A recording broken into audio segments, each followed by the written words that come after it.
Hello, hello, welcome. We're just about to start. This is Talkaoke. So my name's Mikey. What's your name? Rick. Oh, I'm Rick. I've got to turn you up a little bit, I think, because you're quiet. You're quiet. Say your name again. Rick. Don't mess me around. Rick. Oh, that's better. And Herb. Stacia. Denisa. And Hello, my name's John. John, have a seat. Get involved in this. Now, the way Talkaoke works is kind of it's very important to me and maybe to the other members of the Talkaoke team that we don't have a subject to start off with. It's kind of up to you. It could be absolutely anything. You've got a new face over here. What's your name? Katie. Katie. We've got John. We've got Denisa. We've got Denisa. We've got Stacia. We've got Herb and Rick and Mikey. We don't have a subject. We don't know what we're going to talk about. It could be anything. Can we talk about what shall we talk about today? Well, I haven't got the slightest idea. I thought all you people would have some lovely ideas of what you wanted to talk about, but Can we talk about what you did today? I think you are part of the artistic world because I noticed you have got this workshop over there. Okay. Well, maybe you could explain a little bit about the workshop and what you do with the workshop. it's a place where things are made. Yeah. Sometimes, not what always. Kind of things? But my main interests have been in wood, and I've got a few skills with metal as well. But mainly now, it's a place where other people can come and work if they really want to. Right. So sometimes we get Mikey who turns up and does something like drilling a few holes in a few pieces of wood. There's a man making snooker cues, which is quite an art, and he's doing it rather well.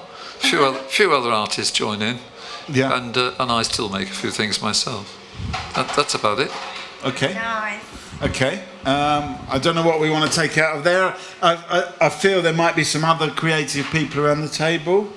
And do you open up your premises to allow other people to use your facilities or your skills or your I don't know, your experience?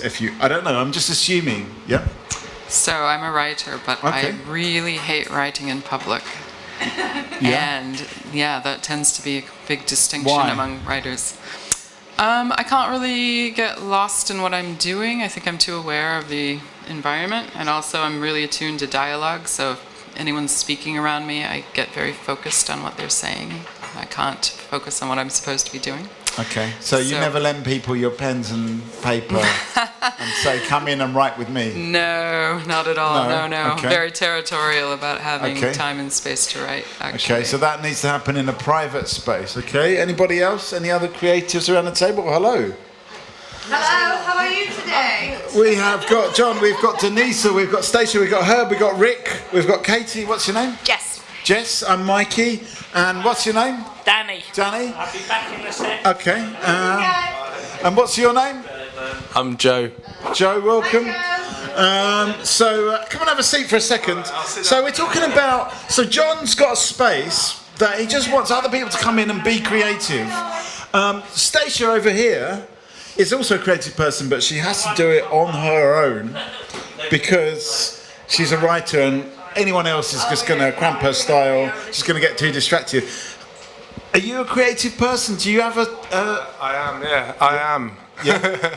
I work as a graphic designer, not too far from here. Do you have to do it by yourself, or can you? It's a bit of both. Yeah. There's like a benign dictator at the top who's telling me what kind of work I have to make, and then I make it. And then is that a boss? It's a boss. Yeah. And then there is also the client as well, who's also telling me what to do, and then I'm telling a few people what to do. Okay, so you've got the boss and the client telling you what to. What kind of things do you make? Lots of books, lots of exhibition designs and invites and movie credits or posters and things like that. And then I used to do this kind of collaborative thing with the guys next door, but I haven't been part of it for about a year and a half. So what's happening next door? It's evening class, which is like a self-organised design school, basically, where not a lot of design happens, but a lot of talking about design and critical theory and art and all these things take place. Yeah. But I'm no longer a part of it, so I'm not the best person to kind of talk about it. Right. But today I think is the final. Today's the final day. Everyone's leaving for financial reasons, I think. Okay, so there wasn't enough money to keep it going? No, there wasn't. No. Okay, interesting. Okay. I might add, it is still going, just not in this space. Okay. Where is it going now? Is it? We're going to have. I say we. They are going to have, I think, a couple of days a month at May Day rooms. Right. And then they're looking for spaces, if you know any. Okay. So it's about the space, the money to make it happen. Jess, Katie, I don't know, something about the way you're colour coordinated with each other makes me think that you've got some kind of creative side to you. But am I right about that? Am I wrong about that? Yeah. So we're kind of interlopers. We don't live in this area. Yeah. We've come because we're interested in this Okay, area. where have you come from? We both live in southeast London, Shooters Hill. Okay, nice. But we both have certified art degrees, so. Okay, so you're officially artists, yeah? Yeah, officially artists. Yeah. Did you find that makes a difference once you've been certified? No, but it's brilliant to have had that time to explore, mess around, and play. Definitely. Okay. But yeah, getting the sense there's probably quite a lot of artists in this area, more than I've seen from just walking around during the day. Yeah. That kind of come out of the woodwork. It sounds like. All right, we've got a new face to table. What's your name? Danny. Danny. We've got Herb, we've got Katie, we've got Jess, we've got John, Denisa, Stacia, and I'm Mikey. You might know that. Are you a creative person, Danny? Creative person? Yeah. No, I'm just a simple one, really. I don't... You don't see yourself as creative? No, just... No? Straight and narrow, just... Yeah? Yeah. Do you have any opinions on creative people?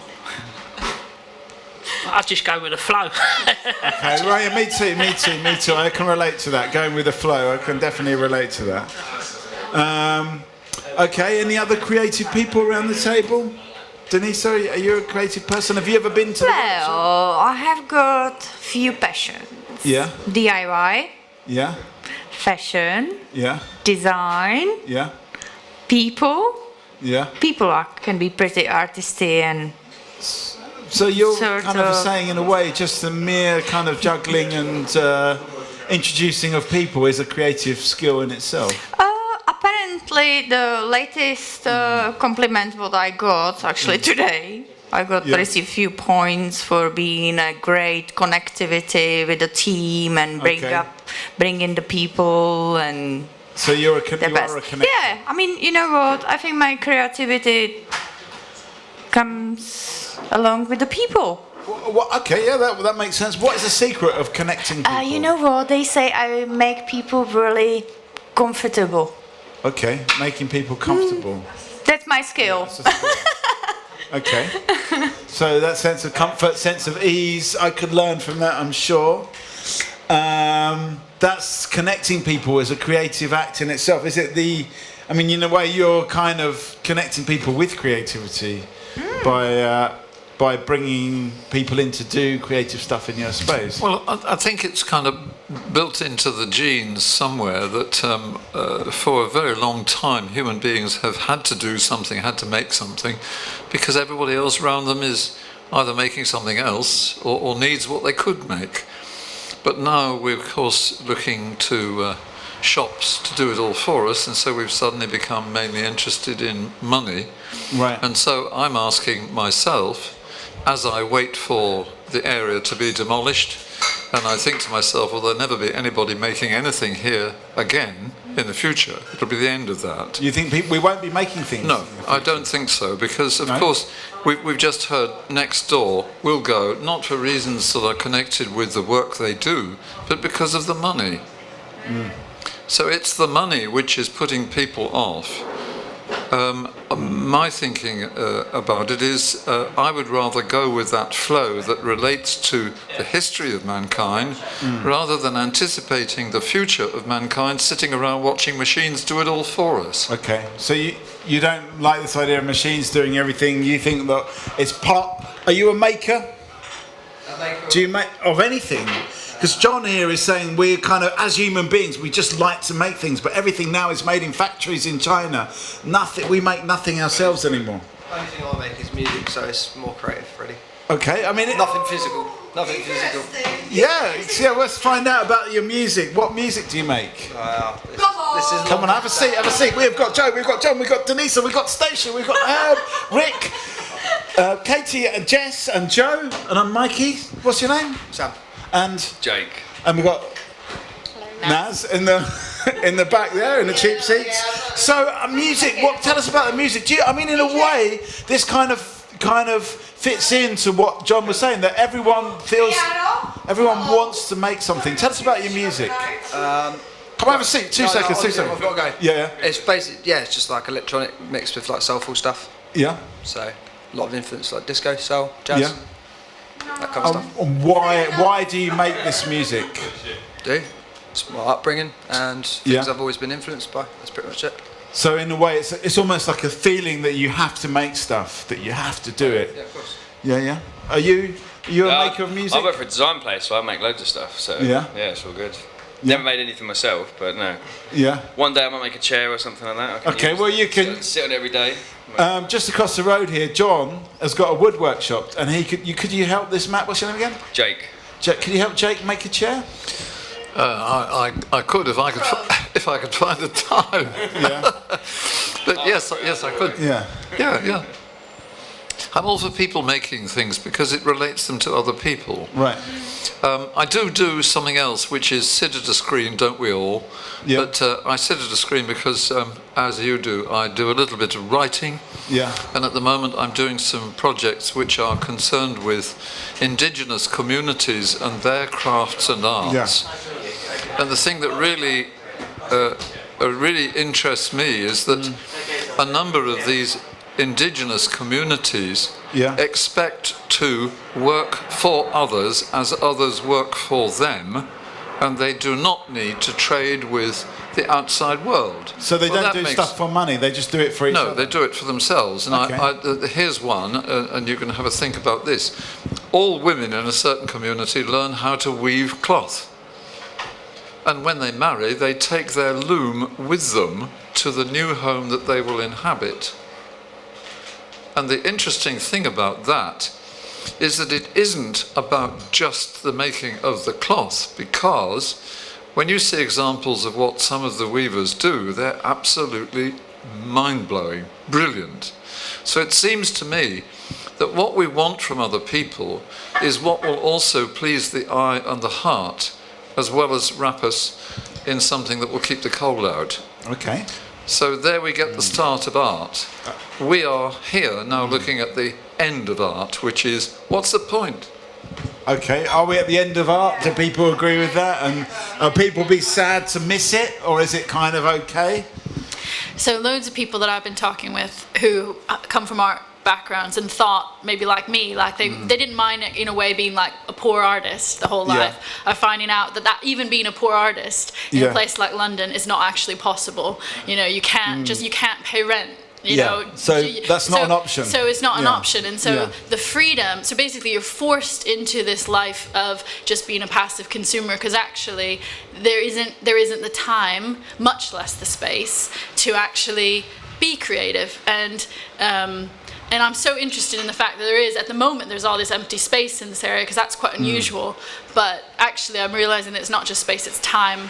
Yeah, okay, so we don't have the space, but we also don't have the time to live this life that we would naturally live, according to John. I don't know. Do people feel like they don't have the space and time? I think it's interesting also, though, that we live in a vast universe that is mostly space. And yet we have somehow on this planet, and especially in the Western world, very much commodified space. Okay. Even though it's one of the most readily available natural resources if we think about it in a much larger context. So most of the universe is empty space, Yes. is that what you're saying? Yes, Okay. yes. Unclaimed empty space, actually. Unclaimed empty space. For the taking. Okay, what about time? Have you got anything to say? I mean, I've got a feeling we're getting into... We invented time. Yeah. Time wasn't around years ago, only roughly since the Romans or Egyptians, so we invented it. So there wasn't such a thing. Time doesn't have to exist. Yeah. It's just if you make yourself available. Okay, so time is an invention, but does that change your perspective, whether it's invented or not, Jess? I think the reason we don't have the time is because we're too busy doing something that we don't really want to do. Yeah. That's the sad. That's the sad fact. Yeah. Okay. Yeah. Okay. All right. So we spend time doing what we don't want to do. Do you mean in order to earn money to support oneself? Yeah. And I'm sorry, what was that? And the family as well. Oh, and family. Yeah. Okay. So I mean, this all sounds a little bit kind of like downbeat. The end of our no space apart from outer space, no time. Whether we invented it or not, we invented a lack of time for ourselves. We're going to have studios in space. Is that the plan? Send a spaceship of artists. Yeah. Could artists form a space colony? How would that work? Could we have a? How would we get the funding? Any ideas for the funding? So if there's a kind of triangle now, it's time, space, money as well. We could colonize the empty space and make huge artworks in space if we had the funding to do so. I'm sure if someone writes the right application, they just get the wording right. They could get involved in a NASA project. Would the Arts Council support it? Well, who knows? Yeah, but I'm sure there must be a plan for that. That's quite a good idea. Painting in space or some art performance in space or something. It must be something. Yeah. Can you paint in space? Exactly. I guess that's what could be found out. Okay. I'm sure you can in some way. I don't think we need to go as far as outer space. I just think we need to think of it in those terms. I mean, for instance, meteorites hit the Earth all the time, but the number of humans that have been hit in modern times is 1, because most of the Earth really isn't inhabited. For that one person, isn't it? It was very unlucky, Alabama. Very unlucky, but I mean, that just illustrates there is a lot of space. It's simply a matter of we are accepting the fact that it's being privatized and that it's, especially where I come from in the States, even more so. I mean, there's no ramblers' rights or anything like that. Everything is fenced in. You don't trespass on people, but it's a construct, really, like time. And I think maybe there's a tipping point for that. Okay. Herb, have you got anything to say about it depends a little on how space is defined. I think most of what is within a fairly solid table is actually space. It's just that there are forces within it. Depending on how art is defined, some superb music groups have people in them have day jobs still. Yeah. Like, can you give us an example? Well, Destroy Boys are a group. Not sure how much to expand on. BBC did an analysis last year on over 700 groups at major festivals. There have been strides toward more gender equality, and better still, most of the festivals are at least striving in that direction, not just for performers, but in a variety of other contexts. Large companies are even joining in, which, if they want to. So a lot of these people have got day jobs? Well, some do, some don't. But that's one way of making money, and the day job can be something that fits in with what you're doing. Did you see that study that said that the average writer in Britain only makes 10 grand from their writing, but their household income is 80 grand, meaning that basically something else is subsidizing their writing, and that basically people who, if they're not going to be making the money from writing, so people who that's their only income won't be able to do it. And it's probably in some ways quite similar with music and with other things. But I mean, does it have to be in this way? I mean, just as we invented time, did we not invent this whole circumstance? And why did we invent it in this way? This is why drugs is used, to use up that time. Yeah? Drugs? Drugs. That's why people turn to drugs. So people take drugs because of this whole kind of invention of... does it give them a sense of more time? Does time slow down or does time speed up with the drugs? Well, life's dull at the moment, so use something different. Okay, so that's a way of actually drugs then come. So we've got like instead of a triangle of time, money, space, we've got a square now. Time, money, space, drugs. You said that drugs are for when people are bored, but I had this line of thinking that people have an innate need to actually kind of alter their consciousness, as well as, like, you know, drinking in the pub.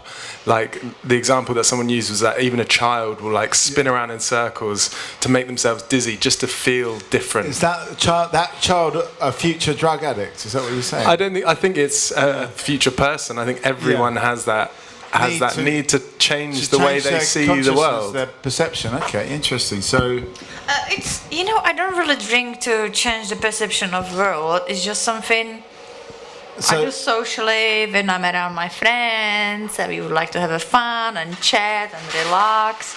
It's nothing like that. I mean, I think it's. Oh, ball. You're looking for the ball? It's in backyard. Okay then. Sorry, I'll be back in a minute. Are you gonna help? I think it's just excuse. I mean, sorry, it's really weak if someone drinks or takes drugs just to get away with the reality. You think that's weak? Yeah, it's pretty weak. Instead of just face it, and I mean, you know what? And we shouldn't blame us for where is the world now, and the generation is all about money, as you mentioned earlier on the topic. But it's just we. Okay, Jess? But are you saying that it's not that people necessarily, they want to change their perception of the world because they're unhappy in their first world? It's just an actual human need, requirement. Just a change of view in a way. For any reason. Yeah. I think people do, as you say, like, well, maybe not out of weakness. I think it's actually just a form of coping with, like, the pain of life. That people take all sorts of things, or it's an escapism, but it's also a form of, like, self-medication when there aren't other structures to, like, help people with their problems. Is it like a way? Is it a question of perception where you get to talking about the space that Stacia mentioned? That maybe it's a way to find this extra space in the. I think people have been altering their consciousness since ancient times, really. I mean, there's a lot of evidence of that. And I don't think it's always escapism, and I don't think it's weakness either. I mean, I think it can definitely be abused, but I do think it's a human yearning, maybe, like spiritualism seems to be a human yearning that comes again and again throughout different civilizations in the world. Just seems to be something that humans are drawn to do. We're drawn for different reasons. Drawn to drugs. Yeah. Yeah? Yeah. But what are we drawn to? Hello, come in. Come in. And you've brought a watermelon as well, or was that for later?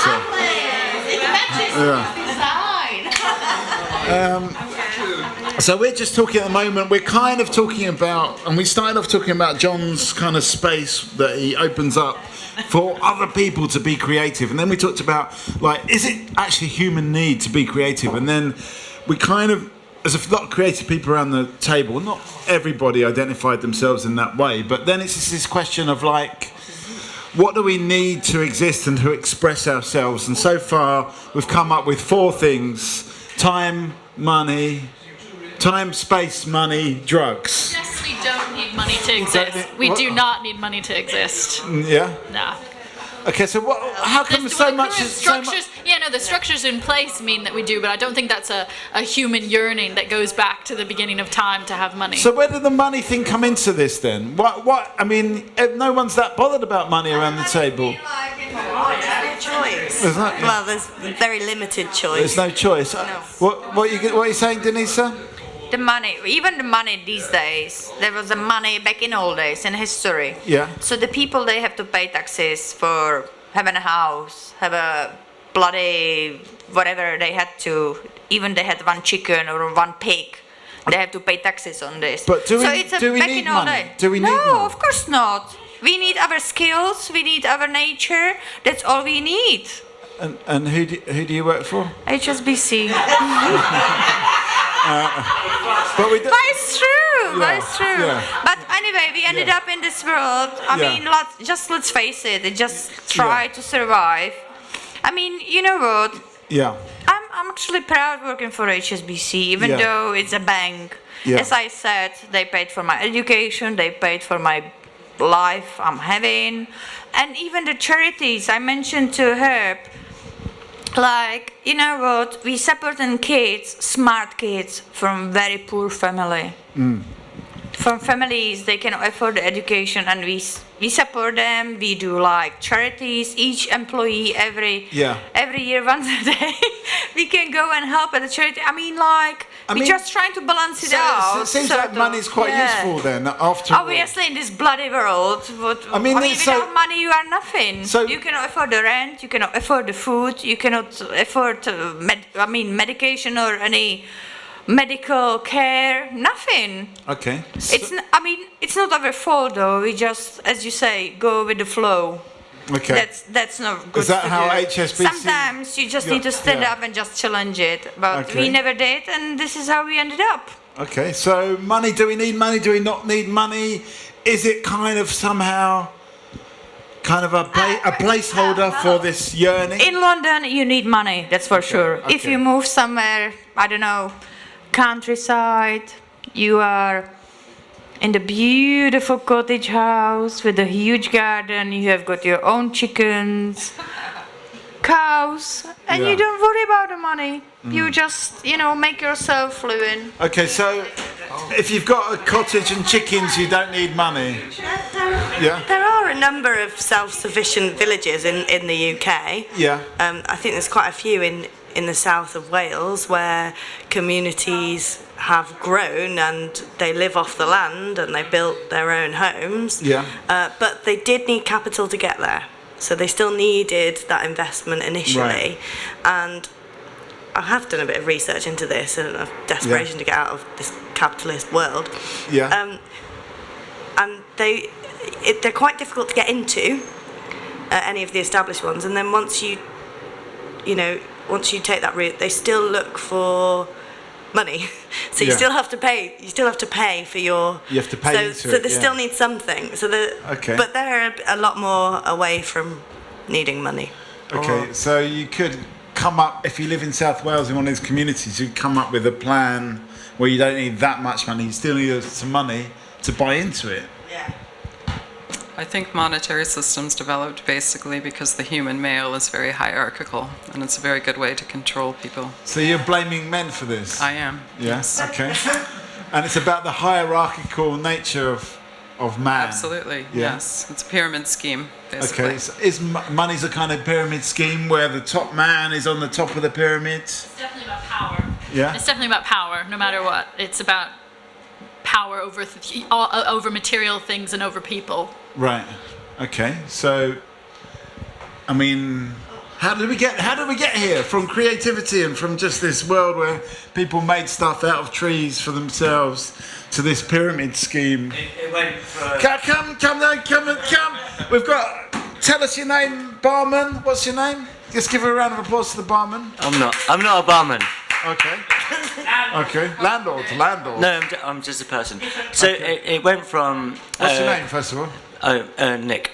Nick. We got John. We got Joe. We got Jess. We got Katie, Rick, Herb, Danny, Station. So the conversation from art and creativity went from working in space, and then how do we get funding? That's where it switched to money. Yeah. So what do you think about? Because it sounds like you're an artist. I am. Yeah. Art's got a difficult relationship with money because it seems like we don't want to have that much to do with it, but then we find that we have to. I think it's a necessary sort of outlook for people to take opportunity. So we're not all just like in a sort of funnel of this is what the kind of work we have to do. So it's an open thing, but it's kind of oversaturated, I think. What's oversaturated? The money or the art? No, the art is good, but it's okay. It's undersaturated, so there's no money.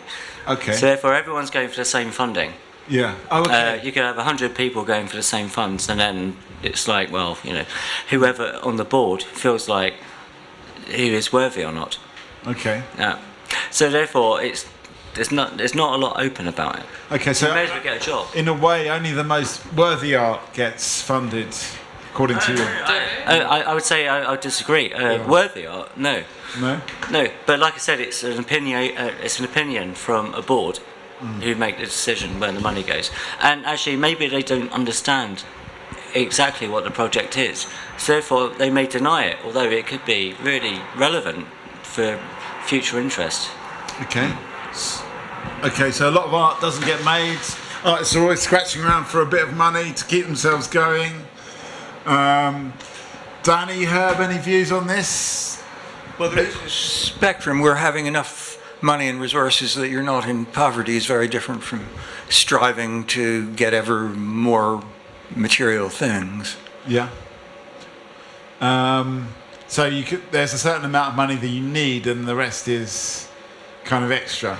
Yeah, we set ourselves goals really for our money goals, and once we reach that goal, that's never enough. So you need to aim higher, because expenses and bills. So once you start off at this level, then you reach this level, and then you got to reach this level to cover that level. So it's just never ending. So okay, it's a never ending kind of. And then at the end of it, you've never got any money. So payday, it's like not payday, it's payout day. All your bills, debts, everything.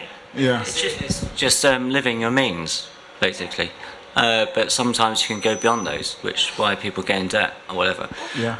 Like basic essentials now is water, electricity, gas, and the internet.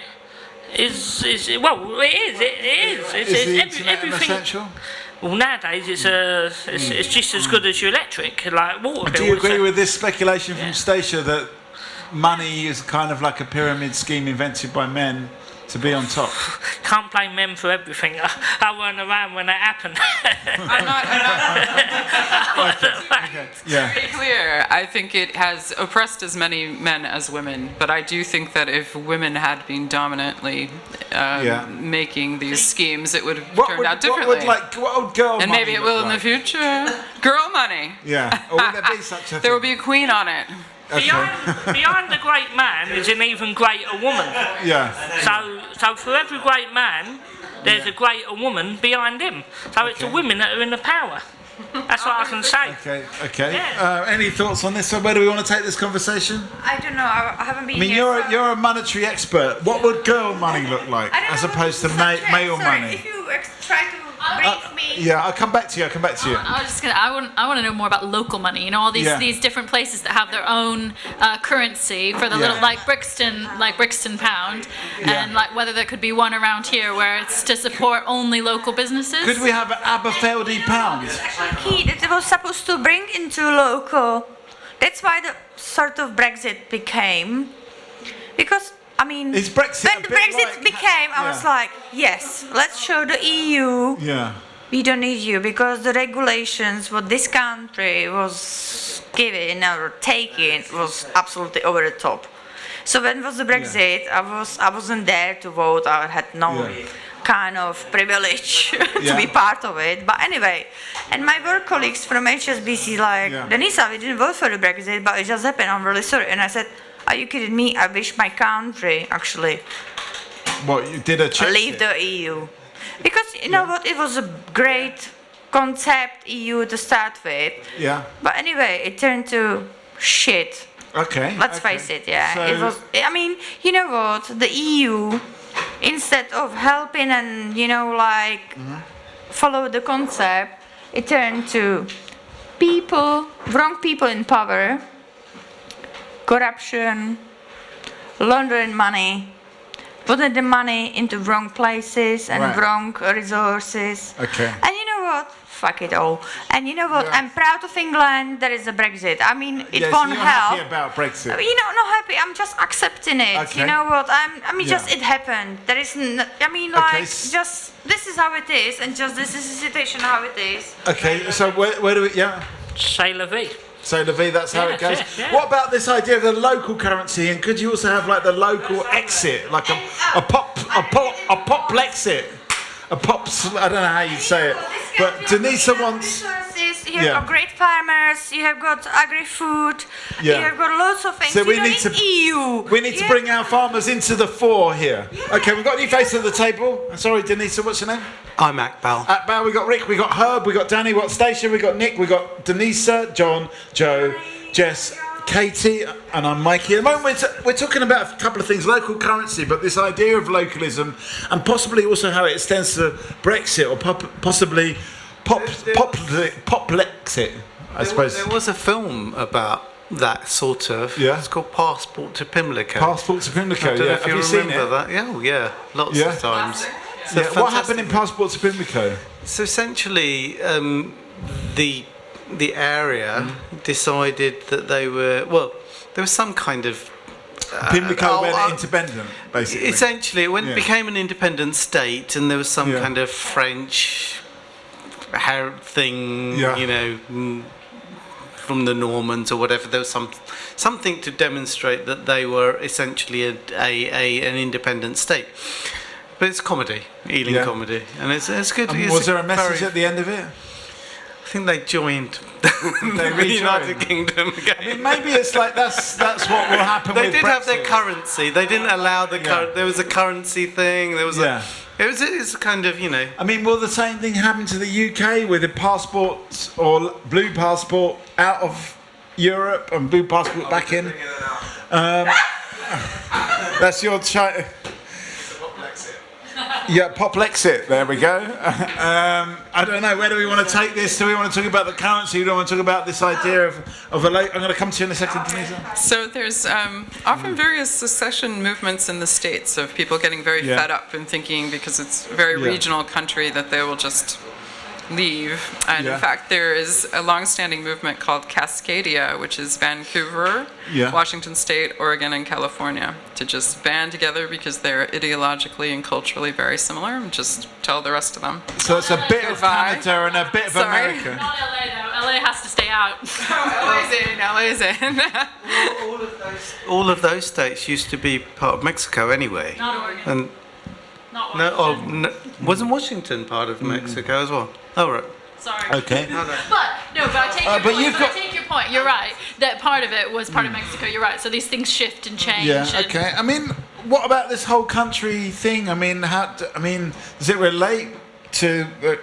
We had quite an abstract conversation tonight. It's kind of. You can have a local currency without separating. You can have something that supports your local people and your local businesses without separating in any way from the larger country. Yeah. Have you got in Shooters Hill? Have you got a Shooters Hill? No, pound? I love one. We don't have any shops. Okay. Is that because you don't have a local currency? No. I think the Inland Revenue might have something to say about a separate currency. Why? No, but they do exist. There's a few. They do exist, but it's a bartering system usually. But it's.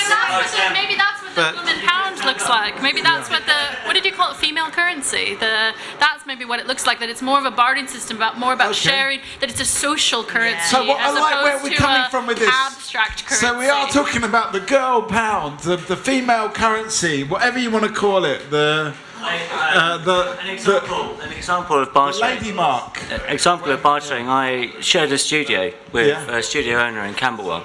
Yeah. And what we decided is that we wouldn't exchange any money. So the time I've got in the studio and what he may need of something that he can't do, we'll just do a swap. Right. Okay. And then we'll just go for lunch. Okay. So there's lunch involved. Could you work with it? What about this girl pound? Could you have like a sort of, rather than a local currency, maybe you could have like a gender-based currency? No. Would that work? No. Okay, that's not popular. No. It's equal. Yeah. No. With money, everything is equal. So there's no. What do you mean by that? Well, you've got Yes. There you go. So I mean, I guess a pound is always a pound. Yeah, it's a. Okay. Apart from the gender pay gap. Yeah. Sorry, I went there. Could a female currency bridge the gender pay gap if it's somehow more invested in? Is this the way to actually kind of eclipse the male currency? No, I don't think so. No, I think it's more about building stronger communities, not about separating it by gender. Yeah. That's a good point. Thank you. Okay. More humanistic. Yeah. Yes, not Wouldn't gender. a female currency just by rights be more humanistic? I think it's a good idea, even though nobody else does. Where does it come from, this female currency? What are you talking about? Well, Stacia said that currency is a male thing. It's created by men to be a hierarchy of power. So, then what about we talked about local currency. What about a kind of like, female specific currency? just going off. Is it Nick? Are you off, John? What he Give just us a said? final thought. Yeah, just going off what Nick just said. Maybe it's not about, and coming back to artists and their space, maybe it's not about a specific currency, but maybe the currency is their actual space, and maybe it's creating a community of people who have spaces online or something like that, where you can swap and share. Okay, so is bartering in a way the way ahead? John, give us a final thought before you go. I'll just walk through the Thank door. you. I will bring my tools as well. Okay. Give us a final thought before you go. Sorry, I have to go. It seems to me when you have a birthday, everybody wants to join in, which is is your birthday rather nice. But I don't want any more birthdays, so please don't. What do you mean you don't want any No, more? I just want to throw in a thought. You know, I've listened to, as best I can, what's going on around the table, and this thought about how would women have done if they'd kind of invented and taken control of money. And I have to say, I think that they would have made a less deplorable mess of it than men have done. Right. Okay. Why? Why? Before you go, why? Why would you say that? Why? Why? Well, I think it's pretty obvious, isn't it? Women are far and away more cautious. They never give me anything. Okay. And I think a little bit of caution, in other words, to give a human dimension to the management of resource would not be a bad idea. And women, in my book, are far and away better at it than I could ever have been. So, okay. Okay. May I give you a birthday kiss? Whoa. Whoa. Okay, there goes John. We can have a music. We can have a sound. No, I think we carry on. But we keep the music going. Why not? I guess we're talking. Women would do a better job at managing money. It doesn't necessarily need to be a separate currency, but would women actually be? If we had have we ever had a female Chancellor of the Exchequer? I don't know. I mean, Theresa May come close as Prime Minister. Yeah. Margaret Thatcher. So look what she done. Yeah. Back in the 80s and 90s. She took control and destroyed half the lives of people, didn't she? So. Okay. All right. It's not really necessarily about a female. It's when he just said the human dimension. That's it. Adding a human dimension. I would definitely argue she was not adding a human dimension. Okay, so it's not about whether we're male or female, but more human or not more human. Yeah? Well, I think Thatcher and many women of her era got ahead by playing the male game. And so I think she was not representing typical female culture, if there is one. So, Right, okay, she wasn't a typical female because she was playing the male game. yes, that's how she got ahead. And, Okay. good for her in a lot of senses. I think that was positive. I don't, agree with her policies whatsoever. I think she did terrible damage. But I do think that there's a difference in this country having had two female prime ministers, that there's more of an acceptance of female leadership than in other places. Okay. Behind every great man is a greater woman to be in charge. What about Theresa May? Did she have a great woman behind her? Or Yeah, the Queen. The Queen, okay. Yeah. Okay, so even Theresa May's backed up by a great woman, according to Danny. It's not a man in her case.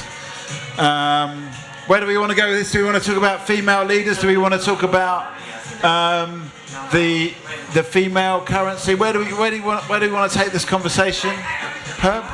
Well, on currencies, I think I agree that it's not necessarily gendered, but there is a strong communal aspect. For example, mainly in the Birmingham area, there were hearts where people felt they didn't want to be trading in hard currency, but you would just, it was a bartering system, you would earn or hearts, and there was a kind of informal, yes, and interestingly named as well. Yeah. And I can't remember what the there was a slight run-in with the HMRC, but I think it was okay. But so that was an alternative currency, and maybe still is. Okay. Could we get hearts in Poplar? Would that work? Or in Shooters Hill? Would that work? So how did they work? Well, you'd have an account, and it was just informal. So if you did plumbing for someone, that person would give you so many. Well, it could be skills, but it needn't just be skills. It could be a variety of resources. It could be a birthday, for example, I suppose. Well, yeah, I guess you could gift them. Yeah. I mean, would people get heart? 10 more birthdays, you'd be so upset. No, I meant more give some hearts to John for his birthday, you know, just to sort of say happy birthday. Of just how much particular things might be worth. Yeah. But it was particularly the communal aspect, not necessarily a gendered one. Okay. So, is it regulated? Does it need regulating? What kind of regulation have you got in mind? Oh, I don't know. It's just when you said you could give him hearts for his birthday, it made me think, oh, well, you could pay someone off in hearts, couldn't you? Yeah. Just like with money. I don't know. Yeah. I just think almost like it doesn't matter. Everything can go the wrong way, I guess. Every sort of sharing, bartering structure. Okay, so in a way, all of these structures are open to falling apart. Does the HSBC deal in alternative currencies? Obviously. You do deal in you do. Like what alternative currencies? Well, alternative. Obviously, we have got the global clients, so we have got other currencies like a globally, but not alternative as you mean. What alternative currencies are you talking about? We're talking about the hearts. The hearts. This is what Herb mentioned. It's a kind of bartering. Yeah. Lately, I applied for this Revolut card. Have you heard about Revolut? No, what is that?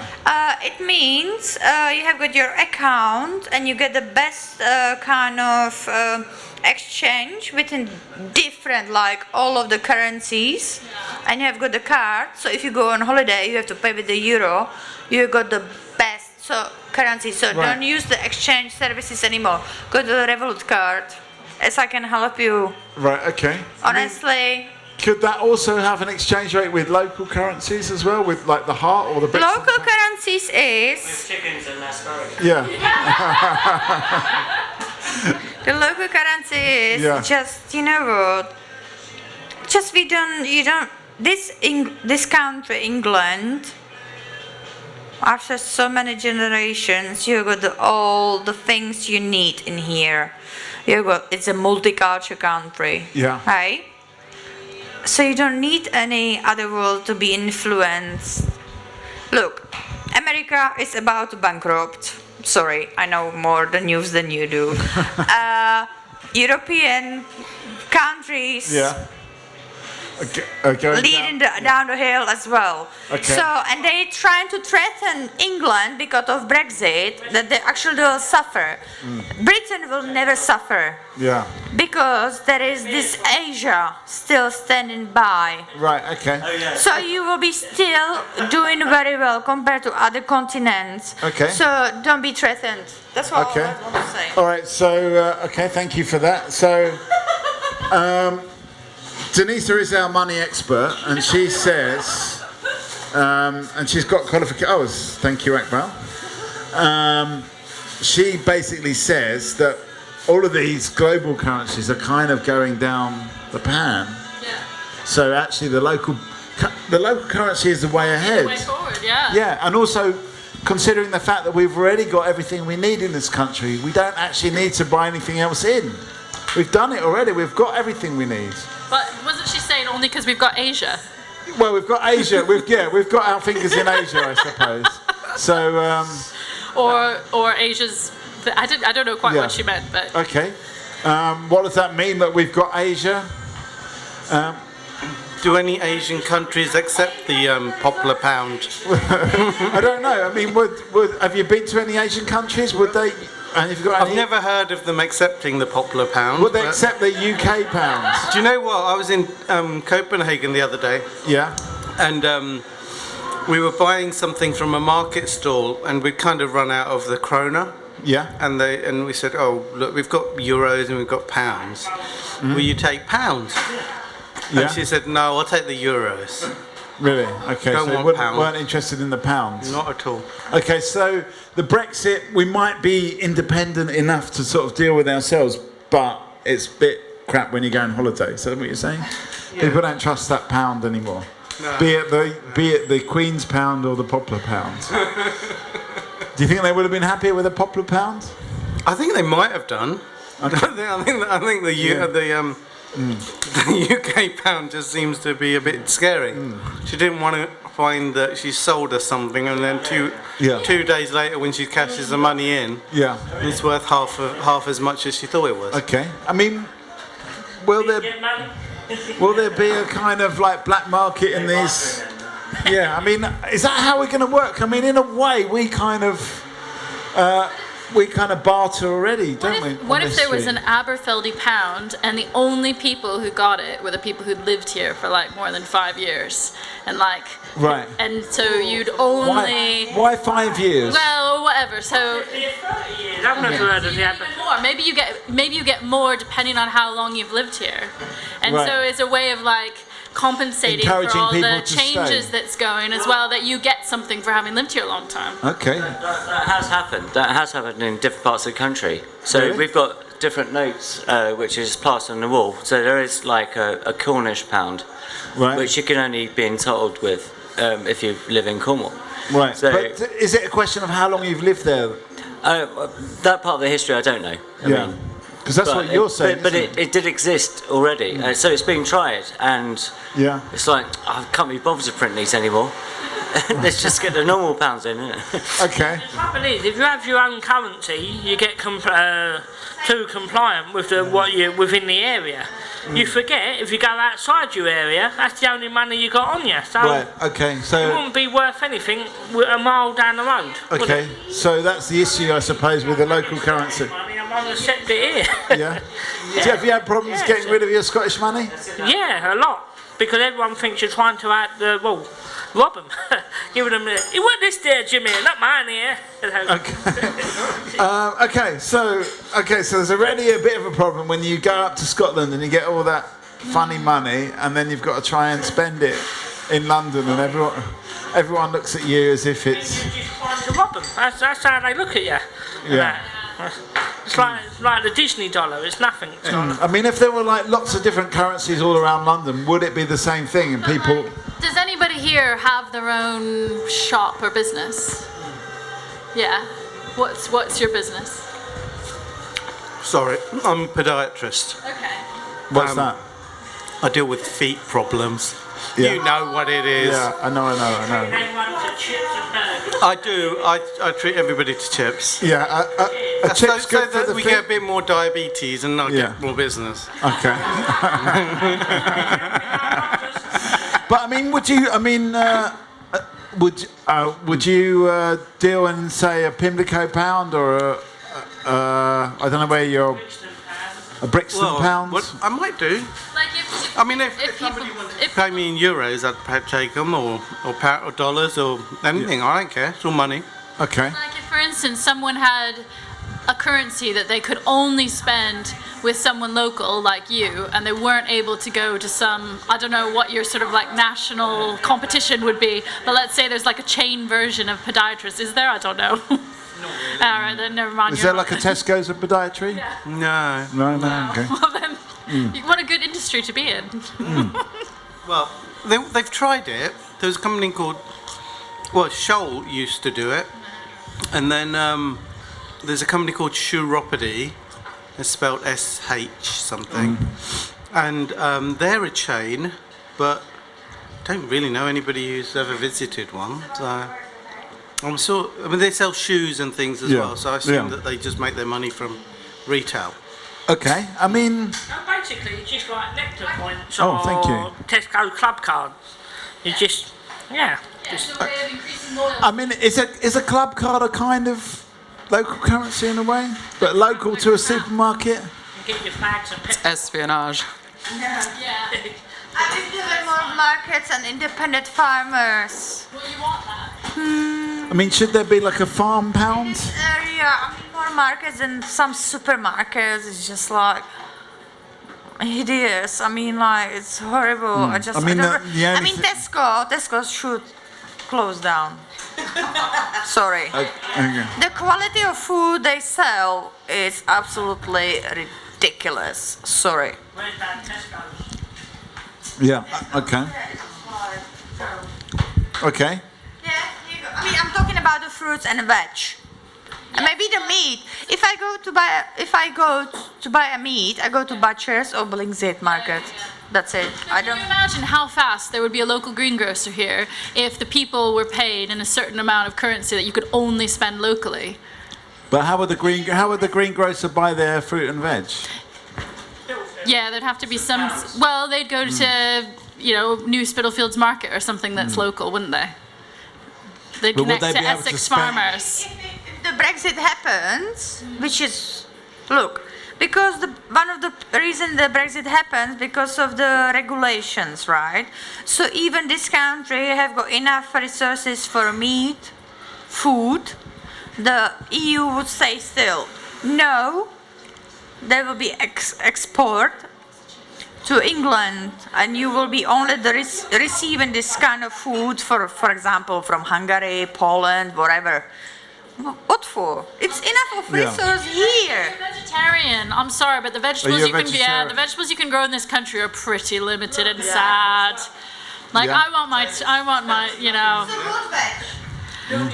so much of the veg I buy is coming from the continent, so they must not be able to be bought here. Vegetables. Tomatoes, obviously, Yeah. like Can you- tomatoes. They can be grown here, but they have to be grown with like lots of heat and under greenhouses and all they this don't stuff, taste and they don't taste good. I mean, I'm trying to think what else. Even in Czech Republic, we have really good tomatoes. Anywhere that gets some. Yeah. Yeah. What's that? 3 years ago, Hang on a sec, Denise. in Aberfeldy Street, it used to be its own shops. Right. Like next door used to be a greengrocer's. Next to that used to be the butcher's. What was here? The hairdressers, butchers, betting shop, everything of produce and sauce.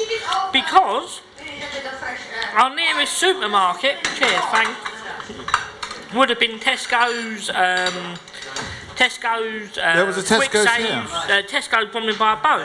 Right. But for here, this is a bit of an island. So everything was a walk. But within this little unique street, you had the greengrocers, you had the butchers, you had everything.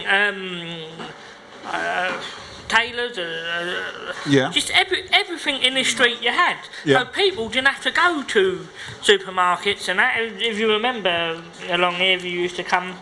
Well, it's still true in various towns. Yeah. Yeah. Was it like that where you're from as well, Herb? Well, it gradually became less so, as you've been pointing out. It's true of London. But no, there are towns in England where most of the shops are independent. But you should ask what do you think made all those shops close in this street? Gentrification. Right. That's right. It just moved everybody out. What it was, the soon Margaret Thatcher area, when she gave the right to buy the council home, people began to get money money again. So they began to get money, and then they thought, well, I'm better than all yous living here. I'm going to move out to Essex. All of a sudden, they've all moved out. As I said, the white English population have moved out, and that led a gap in the market for the Asian, like Bangladeshi community, to come in because it's cheap. It was council housing. They needed to be filled, and so what happened was everything was just in decline. So the shops weren't making money from local people because could be a cultural thing. That's what I think it is, because English people were used to traditional fruit and veg. See, they couldn't cater for the Bangladeshi community for there. So all of a sudden, each English shop was closing down, and well, the Bangladeshi shops are opening. So like they would sell. Bangladeshi greengrocer or Bangladeshi butcher? But there is a Bangladeshi greengrocer. Is there? Okay. Okay, I haven't been there.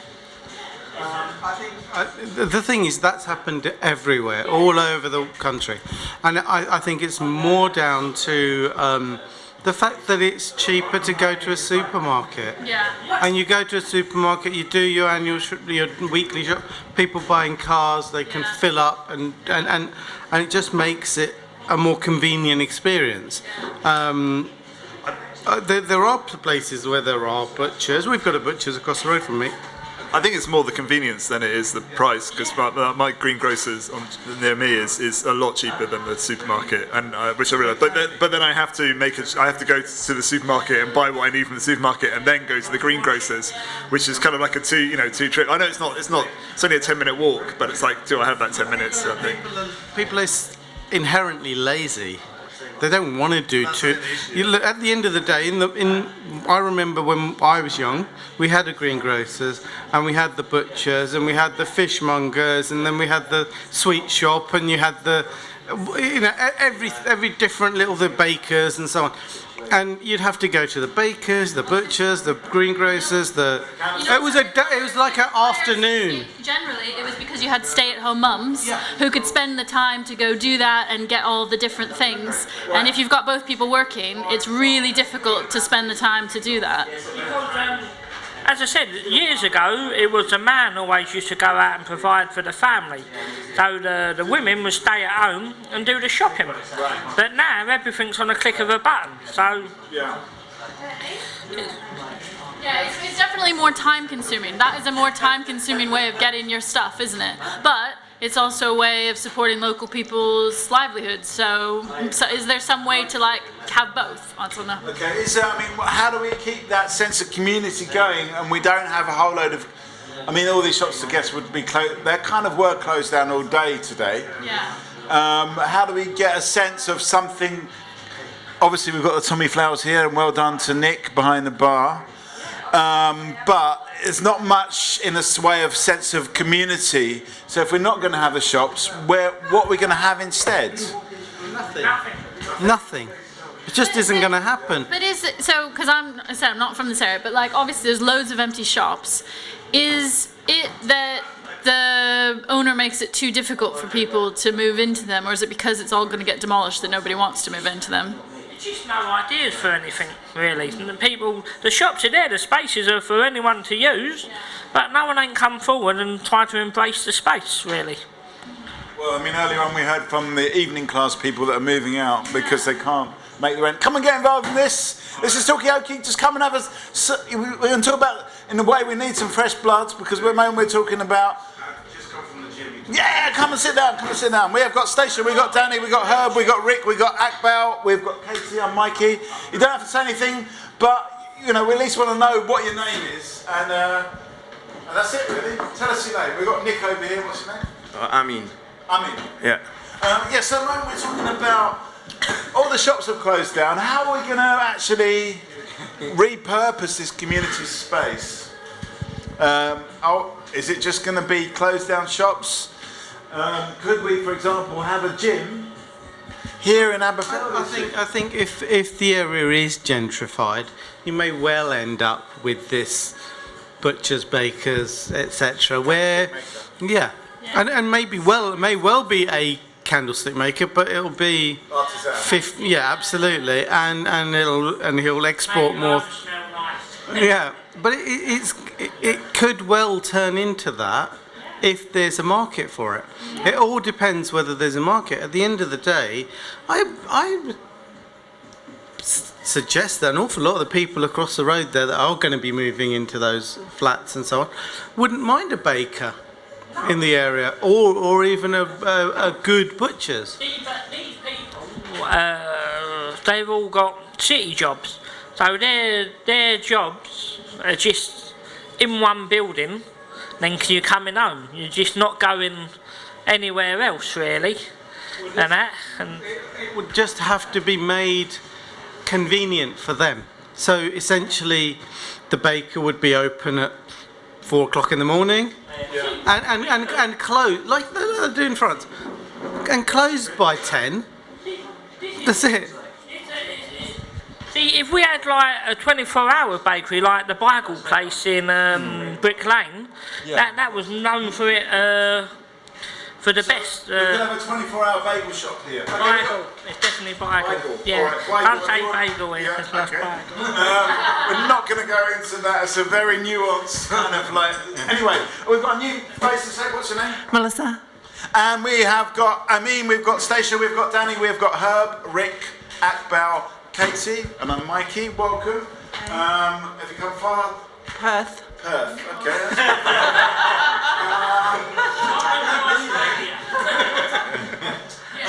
Anyway, the moment what we're talking about is that I don't know if you noticed a lot of closed shops around here.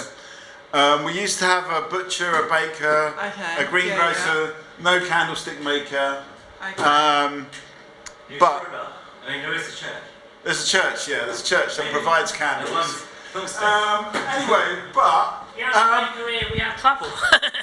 I'm completely lost, and I thought, I'm sure it's been gentrified. Yeah, well, that's what we're talking about. It just totally looks like it's sort of kind of weird. Well, you're here in it feels weird. In the process of being gentrified, with different people have got different views on it. Will the butcher and baker turn into an artisan butcher and baker? The local shop thing might work here better. The fact that I think the nearest supermarkets are there's the Co-op in Chris Street. Tesco. Yeah, there's the Tesco's, but they're all kind of a bit of a walk. They're like a 10-minute walk or so, 10, 15, 20-minute walk, depending. I think there's going to be a Tesco Metro in one of these new buildings. Would you like a Tesco's here on this street? No. No? Okay, that's all. But that's going to happen with Londis, isn't it? Yeah, Londis will turn into a Tesco? Well, yeah, you can't afford the new rent, they got told, so... Yeah, so they upped the price, basically, yeah. So Londis will become a Tesco's? Yeah. Nick, you told me, didn't you, that they were going to be closing down because they can't afford the rent? No, I didn't say that. Oh, somebody told me, yeah. Well, it's a good one to run on anyway, so let's just assume that it is the case. So, I mean, is the same thing happening in Perth? Are you finding like everything's turning into big supermarkets and all the little shops are closing down? Or what do you do with all these little spaces? How do you regain the sense of community? We've got different issues. We've got an environment where we've got more of an LA thing happening, big freeways, and people want houses in the suburbs. So people get trapped in cul-de-sacs. Right. You know, that's what happens in Perth. So because nobody wants to live in an apartment, so everybody wants a land around them. It's really weird. And so I just walked through from the train station, and I thought, oh wow, this is really high dense. You would never see it in Perth. You just wouldn't. People. I'm from New Zealand originally. Yeah. But I've lived in Perth for a long time. But there's big freeways, it's a bit more like LA, and anti kind of infill, very anti. And people feel like they miss that, because it's certainly what's been said around here, that they're missing that sense of that community. I think you get a different sort of. I think you have to make community wherever you find it. I don't know. I feel like it just changes. It's harder. Yeah. I mean, because I come obviously from the States and with massive room around, but the thing that I thought I'd never live in a terrace house. I mean, that's how bad it is. I can't even imagine living in an apartment and flats. But a terrace house, I thought I could never do that. And now I realize how amazing it is, because I actually know all my neighbours. It's incredible. Yeah. Don't you feel you have to keep the noise down a little bit in a terrace house? Well, I've got a 2-year-old and a massive dog. I think we are the loudest house in the row. Nobody's complained yet. Okay. Sorry? What part of the state? Portland, Oregon. So that's how you knew about the Oregon thing? It's exactly. There was a time when I knew every state and capital in America, and I've never been out of Poplar. Oregon. Portland. No, Oregon. Hang on. What's the state capital of Kansas? Kansas. Into the tea. See, not Chickacar, no. All right, I'll come back to you on that one. Anyway. No, I need to know it, but I prided myself on it. Why did you need to know this if you've never been out of Popular? Well, it's just something learned. It's different. It's amazing when you've got time and YouTube on your hand. I learned it from Animaniacs. They done there was a cartoon back in the 90s. Yeah, and it was just done every state and the capitals. Like, but now I'm talking to you, my mind's just gone whoosh, blank. It's Well, I tell you what, people remember all, like you teach yourself all sorts of weird stuff for no good reason at all. I mean, I literally used to know the payload weights of every single NASA rocket up to about 1980s.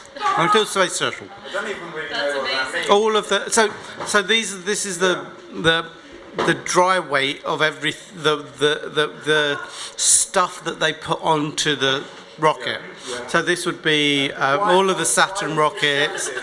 I don't know. I had a big poster with it all on there, and I just memorised it all. If you'd had the internet, you would have ever bothered with that. If I had the internet, it would just be porn in my head. That's all I would have thought about. We're going to go with this conversation. We're talking about, in a way, about use. Are you off, Amy? Give us a final thought before you go.